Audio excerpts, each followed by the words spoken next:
Special کہانی کے ناظرین السلام علیکم۔ اسپیشل کہانی لایا گیا آپ کے لیے ایک اور اسپیشل کہانی، تو آئیے سنتے ہیں۔ ایک نیک دل بادشاہ عوام سے تنگ آ گیا تھا اور ایک دن اپنی سلطنت کو چھوڑ کر جانے لگا۔ وزیر سے بولا تم جانو اور یہ عوام میں جا رہا ہوں۔ بادشاہ کے ساتھ اس سلطنت میں جھاڑ پونچھ کرنے والا ایک خاکروب بھی ساتھ ہو لیا۔ بادشاہ خاکروب سے بولا کہ مجھے تو پتہ نہیں کہاں کہاں دھکے کھاؤں گا، تم کیوں میرے ساتھ ہو لیے ہو؟ خاکروب بولا بادشاہ سلامت، آپ سلطنت کے مالک تھے تو خدمت کی، آگے بھی جب تک سانس رہی خدمت کروں گا۔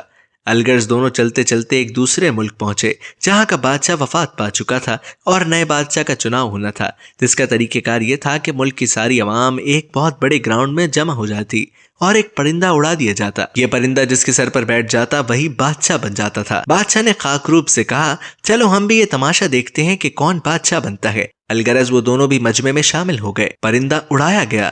گراؤنڈ کا چکر لگانے کے بعد پرندہ اس خاکروب کے سر پر آ بیٹھا۔ اس ملک کی عوام اور وزراء نے خاکروب کے سر پر بادشاہت کا تاج رکھ دیا۔ خاکروب جس بادشاہ کے ساتھ آیا تھا اس سے بولا بادشاہ سلامت، آپ بھی میرے ساتھ سکون سے محل میں رہے۔ بادشاہ بولا نہیں، بادشاہت والی زندگی سے میں اکتا چکا ہوں، بس میں محل سے باہر ایک جھونپڑے میں رہ لوں گا۔ تو خاکروب بولا ٹھیک ہے، دن میں بادشاہت کروں گا اور رات کو آپ کے ساتھ رہوں گا۔ خاکروب کی بادشاہت کا پہلا دن تھا، دربار لگا ہوا تھا۔ اتنے میں ایک فریادی آیا اور کہا فلاں بندے نے میری چوری کی۔ خاکروب بادشاہ نے کہا فوراً چوری کرنے والے کو حاضر کیا جائے۔ جب مطلوبہ بندہ آیا تو خاکروب بادشاہ نے حکم دیا کہ چور اور جس کی چوری ہوئی ہے دونوں کو 20 کوڑے مارے جائیں۔ سب حیران ہوئے کہ سب کیا ہو رہا ہے، لیکن بادشاہ کا حکم تھا۔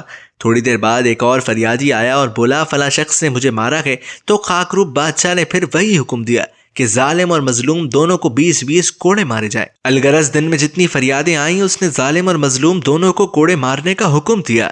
رات کو جب وہ خاکروب بادشاہ کی جھونپڑی میں پہنچا تو بادشاہ نے کہا او بھائی یہ سب کیا تماشا تھا، تم نے سب کو پٹوا دیا، لوگ کہہ رہے ہیں کہ بہت ظالم بادشاہ ہے۔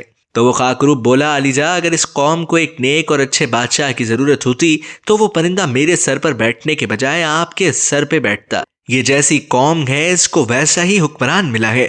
کچھ قومیں واقعی جوتوں کے قابل ہوتی ہیں۔